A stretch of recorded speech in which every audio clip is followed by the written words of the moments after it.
శ్రోతలకు నమస్కారం. ఇవాళ మన కథ అమ్మ చేతి బువ్వ. రచన కట్టా రాంబాబు గారు. నాకు మా అమ్మన్న, నేను పుట్టి పెరిగిన ఊరన్న చాలా ఇష్టం. ఎవరికి మాత్రం ఉండదు చెప్పండి ఆ రెంటి మీద మమకారం. మాది కోనసీమలోని ఓ అందమైన పల్లెటూరు. మా ఊరికన్నా అందమైనది మా అమ్మ మనసు. అమ్మకి నేనొక్కడినే కొడుకుని. నా చిన్నప్పుడే అనారోగ్యంతో నాన్న చనిపోయారు. నన్నెంతో కష్టపడి చదివించింది అమ్మ. నాన్న పోయే నాటికి మాకు మిగిలింది 2 ఎకరాల మాగాని, 1 ఎకరం కొబ్బరి తోట. వాటి మీద వచ్చే ఆదాయమే మా కుటుంబానికి ఆధారం. నేను బీటెక్ వరకు చదివానంటే అది అమ్మ ప్రోత్సాహమే. నా సంతోషం కోసం, నా ఉన్నతి కోసం అమ్మ అహర్నిశలు కష్టపడింది. నేను కోరుకున్నట్టుగానే నాకు మంచి ఉద్యోగం కూడా దొరికింది. అప్పుడు అమ్మ ఆనందం అంతా ఇంతా కాదు. నాకు ఉద్యోగం వచ్చినప్పుడు అమ్మ ఎంత సంతోషించిందో, నేను యశోదను పెళ్లి చేసుకుంటున్నానని చెప్పినప్పుడు కూడా అంతే సంతోషించింది. నీ ఆనందం కంటే నాకింకేం కావాలి కన్నా అంది మనస్ఫూర్తిగా. యశోద నేను బీటెక్ చదువుతున్నప్పుడు ప్రేమించుకున్నాం. ఓ కోటీశ్వరుడి గారాల కూతురు యశోద. ఉన్న ఒక్క కూతురి మాట కాదనలేక నాతో పెళ్లికి ఒప్పుకున్నారు యశోద నాన్నగారు.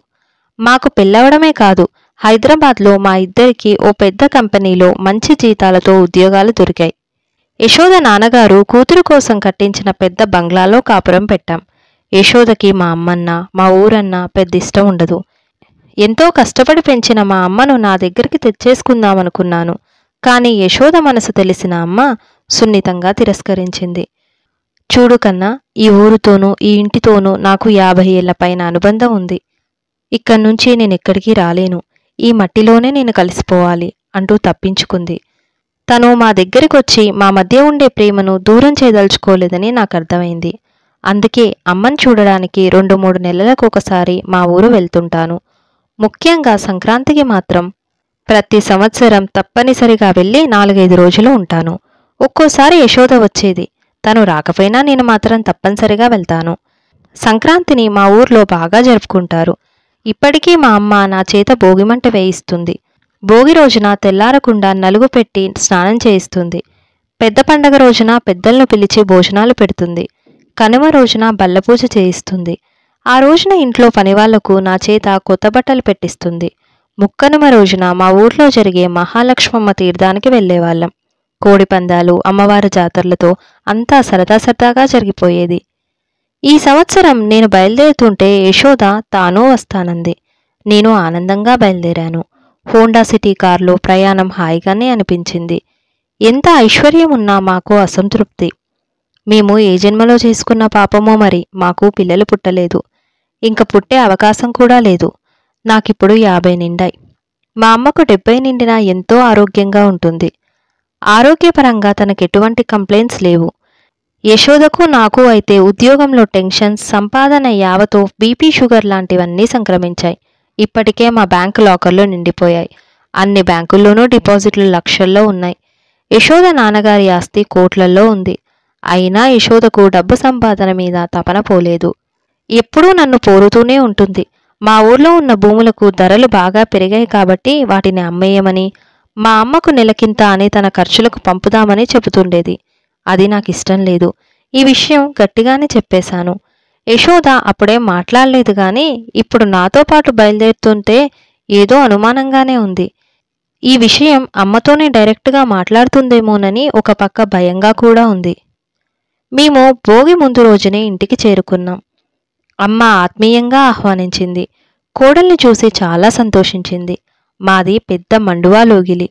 ప్రతి సంక్రాంతికి ఇంటికి సున్నాలు వేయిస్తుంది. గదులన్నీ శుభ్రం చేయిస్తుంది. మేముండే 4 రోజులు మాకే లోటు లేకుండా చూస్తుంది. మా ఇంటి చుట్టూ కొబ్బరి తోటలు, ఒక పక్క ఏటిగట్టు, దానిని ఆనుకొని గోదావరి ఉంటుంది. అంత మనోహరమైన ప్రకృతిలో పుట్టినందుకు ఎంతో గర్వంగా కనిపించినా ఇక్కడ ఉండలేకపోతున్నామే అనే బాధ మనసును తొలుస్తూ ఉంటుంది. మేము ఫ్రెష్ అయి హాల్లోకొచ్చేసరికి ఇంట్లో చాలామంది కనిపించారు. ఎప్పుడూ ఇంట్లో అమ్మ, 1-2 పనివాళ్లు తప్ప ఎవరూ కనిపించేవారు కాదు. కానీ ఇప్పుడు ఇంట్లో అమ్మ వయసు వారే 10 మంది వరకు ఆడా మగా కనిపించారు. వాళ్ళంతా ఎవరో నాకు అర్థం కాలేదు. మెత్తగా దూదిలా ఉన్న ఇడ్లీలను కారంపొడి, కొబ్బరి చెట్లతో నంచుకు తిని చిక్కటి పాలతో కలిపిన చక్కటి కాఫీ తాగాం.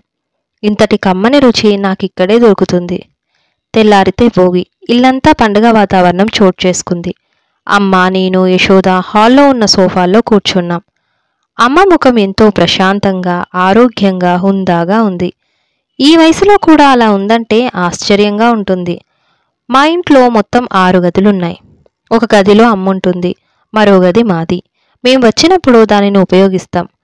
ప్రతి వారం ఆ గదిని శుభ్రం చేయిస్తూ ఉంటుంది. మిగిలిన 4 గదులు ఎప్పుడూ ఖాళీగానే ఉంటాయి. కానీ ఇప్పుడు మాత్రం వాటిలో ఆ 10 మంది ఉన్నారు. వాళ్ళంతా ఎవరమ్మా అని అడిగాను. అమ్మ గదుల్లో ఉన్న వాళ్ళను పిలిచింది. వాళ్ళంతా బయటికొచ్చారు.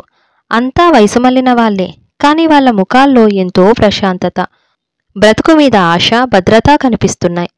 వాళ్ళంతా అన్నీ ఉన్న అనాథలు నాన్న, బ్రతుకు పోరాటంలో ఓడిన వాళ్ళు. వాళ్ళల్లో పొడువుగా ఉన్నాయన జగన్నాథం బాబాయ్, మీ నాన్నగారి దగ్గరి చుట్టం. ఆయన పక్కనున్నావిడ ఆయన భార్య సుభద్రమ్మ పిన్ని. వీళ్ళకిద్దరు కొడుకులు. ఒకప్పుడు మంచి ఆస్తుపరులైన కొడుకులు అన్ని వ్యసనాలకు బానిసలై ఆస్తంతా తగలేశారు. వీళ్లను పోషించలేమని చెప్పి బయటికి తోలేశారు. వీళ్ళు బ్రతుకు మీద ఆశను విడిచి ఆత్మహత్య చేసుకోబోయారు. నేనే వాళ్ళని తీసుకొచ్చి మన ఇంట్లో ఉండమన్నాను. ఆ పక్కనున్న ఆవిడ జానకమ్మగారు, భర్త పోయారు. ఉన్నొక్క కొడుకుని ఆస్తులన్నీ అమ్మి కష్టపడి చదివించింది. వాడు అమెరికా పోయి అక్కడ అమ్మాయిని పెళ్లాడి అక్కడే సెటిల్ అయిపోయాడు. కనీసం తల్లి ఎలా ఉందో వాడు ఆలోచించడం లేదు. ఫోన్ చేయడు, ఏమీ పంపడు. అసలు బ్రతికుందో లేదో కూడా వాడికి అక్కర్లేకుండా పోయింది. ఆమె నాకు చిన్నప్పటి నుండి తెలిసినావిడ కావడంతో మన ఇంట్లోనే ఉంటుంది. ఆ ఇద్దరిలో ఒకరు రెహమాన్ భాయ్, రెండో ఆయన క్రిస్టఫర్, మీ నాన్నగారి ప్రాణ స్నేహితులు. వీళ్ళిద్దరూ కూడా పిల్లల అనాదరణకు గురైన వారే. అందుకే వీళ్లను ఇక్కడే ఉండమన్నాను. మిగతా వాళ్ళంతా కూడా వృద్ధాప్యంలో కన్నవాళ్ల ఆప్యాయతకు దూరమైన వారే. నేనేం వాళ్లకు పంచభక్ష పరమాన్నాలు వండిపెట్టడం లేదు. మనకున్న దాంట్లోనే తలో ముద్ద పెడుతున్నాను.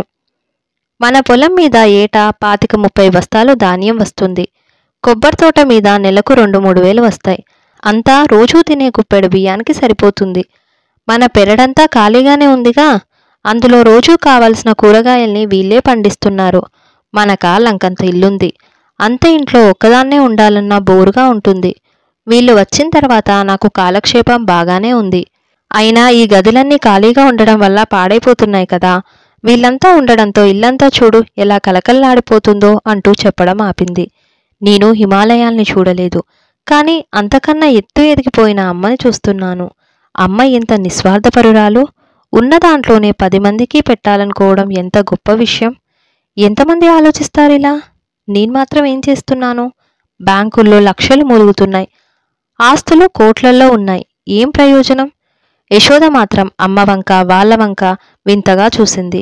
వాళ్ళలోనే రెహమాన్ భాయ్ అన్నాడు, చూడు బాబు, మీ నాన్న మేము ప్రాణ స్నేహితులం.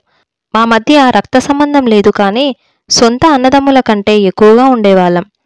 ఆయన పోయినా అమ్మగారు కూడా మమ్మల్ని సొంత తోబుట్టువులాగానే ఆదరించారు. ఆ అమ్మ చేతి బువ్వ మాలో బ్రతుకు మీద ఆశల్ని పెంచింది. ఆ తల్లే లేకపోతే మేమీ పాటికి లోకాన్ని విడిచిపోయే వాళ్ళమేమో. మా ఆయుష్ కూడా పోసుకొని ఆ తల్లి 100 ఏళ్ళు బ్రతకాలని, మాలాంటి వాళ్లకు అండగా ఉండాలని ఆ దేవుణ్ణి కోరుకుంటున్నాను. ఆయనలా అంటుంటే నా కళ్ళల్లో నీళ్లు తిరిగాయి. యశోద కళ్ళు కూడా చెమ్మగిలినట్లనిపించింది. వీళ్లే కాదురా, వీళ్ళలాంటి వాళ్ళు మన ఊర్లో చాలామంది ఉన్నారు. అందర్నీ నేను చూడలేను కదా. ఏ మహానుభావుడైనా పుణ్యం కట్టుకుంటే వాళ్ళ బ్రతుకులు కూడా బాగుంటాయి అంది అమ్మ. ఆ మధ్యాహ్నం అమ్మ చేతి వంట రుచి చూశాం. ముద్దపప్పు, దోసకాయ, చిక్కుడుకాయ వేపుడు, కమ్మని నెయ్యి, గడ్డ పెరుగు కడుపు నిండా తిన్నాం. దేవతలు తాగే అమృతం ఎలా ఉంటుందో గాని అమ్మ చేతి వంట అంతకు మించే ఉంటుంది. రాత్రంతా ప్రయాణం చేశామేమో. భోజనం చేసిన వెంటనే నిద్రపట్టేసింది. సాయంత్రం 5 గంటలకు గానీ మేలుకు రాలేదు. వంటింట్లో నుంచి పండగ కోసం చేస్తున్న పిండి వంటల గుమగుమలు నాసికారంధ్రాలను తాకుతున్నాయి. ప్రతి సంవత్సరం అమ్మ సంక్రాంతికి నాకిష్టమైన అరిసెలు, సున్నుండలు, జంతికలు, పూతరేకులు చేయిస్తుంది. యశోద టీ తెచ్చింది. టీ తాగి ఆలోచనలో పడ్డాను. సాయంత్రం 6 గంటలకు యశోదను తీసుకుని గోదావరి ఒడ్డుకు వెళ్ళాను. ఇసుక తిన్నెల మీద ఇద్దరం కూర్చున్నాం. గోదావరి మీద చల్లని గాలొస్తోంది. సాయంకాలపు నీరెండా గోదావరి అలల మీద పడి వెండిలా మెరుస్తోంది. యశు, నీకో విషయం చెప్పాలని ఇక్కడికి తీసుకొచ్చాను. నేనొక నిర్ణయం తీసుకున్నాను. అది నీకు నచ్చుతుందో లేదో నాకు తెలీదు, కానీ నేనేం చేయాలనుకుంటున్నానో చెబుతాను విను. నేను ఉద్యోగానికి రిజైన్ చేసి ఈ ఊరు వచ్చేద్దాం అనుకుంటున్నాను అంటూ ఆగాను. యశోద నా వంక ఆశ్చర్యంగా చూసింది. అమ్మ చేస్తున్నది చూశాక ఆమె ముందు నేను చాలా అల్పుడిగా అనిపించాను. అందుకే ఆమె బాటలో నేను పయనించాలనుకుంటున్నాను. ఈ ఊళ్ళో వృద్ధులకు, అనాథలకు ఓ ఆశ్రమాన్ని నిర్మించాలనుకుంటున్నాను. కడుపున పుట్టిన పిల్లల చేత అనాదరణకు గురైన తల్లిదండ్రులకు, అమ్మానాన్నలను కోల్పోయిన పిల్లలకు ఆశ్రయం కల్పించాలని నిర్ణయించుకున్నాను. మనకా పిల్లలు లేరు. ఇంకా సంపాదించి ఏం చేసుకోవాలో అర్థం కావడం లేదు. మనం తోటి మనుషులకు సాయం చేయలేకపోతే ఈ జీవితానికి అర్థం లేదనిపిస్తుంది. ఈ విషయంలో నిన్ను నేనేం బలవంత పెట్టదలుచుకోలేదు. మీ నాన్నగారి ఆస్తి నాకు అక్కర్లేదు. నా అకౌంట్లో ఉన్నది నాకు చాలు. నువ్వు అక్కడే ఉండేటట్టయితే ఉండొచ్చు. ఇక్కడి వాతావరణం, అమ్మ చేతి వంట నన్ను ఆరోగ్యవంతుణ్ణి చేస్తాయనిపిస్తుంది. చెప్పడం ఆపాను. కాసేపు ఆలోచించి యశోద అంది, నాదో కోరిక తీర్చేటట్లయితే నేను కూడా మీతో పాటు ఇక్కడే ఉండిపోతాను. ఏమిటో చెప్పు అన్నాను. మనకి పిల్లలు లేరు. అంత మాత్రం చేత నేను తల్లిని కాకుండా పోను కదా. నాకు తల్లిని అనిపించుకోవాలనే కోరిక చాలా గాఢంగా ఉంది. అందుకని అనాథ శిశువులైన ఒక పాపను, ఒక బాబును మనం దత్తత తీసుకుందాం. వాళ్లను కన్న బిడ్డల కంటే ప్రేమగా పెంచుతాను. నేను తల్లి ప్రేమను పొందుతాను. మీరు చేస్తున్న దానికి నా వంతు కృషి చేస్తాను. నేను నా ఉద్యోగానికి రిజైన్ చేస్తాను. అక్కడి మన సంపాదనంతా ఇక్కడకు తీసుకువచ్చి మరింత మందికి సాయపడదాం అంది మనస్ఫూర్తిగా. యశోద నిర్ణయానికి హర్షించకుండా ఉండలేకపోయాను. యశోద చేతిని తీసుకొని ప్రేమగా నొక్కాను. ఆ రాత్రి భోజనాలయ్యాక అమ్మ పక్కన కూర్చొని విషయం చెప్పాను. అమ్మ ఆనందం మాటలతో వర్ణించలేను. నన్ను ప్రేమగా దగ్గరికి తీసుకొని నా తలను ఒడిలో పెట్టుకుని నా నుదుటి మీద తన అరిచేతితో స్పృశించింది. అమ్మ ఒడిలోని హాయి అమ్మ చేతి పువ్వంత కమ్మగా ఉంది. ఇంతటితో ఈ కథ సమాప్తం. ఈ వీడియో మీకు నచ్చినట్లయితే లైక్ చేయండి, షేర్ చేయండి, ఛానల్ని సబ్స్క్రైబ్ చేయండి. Thank you.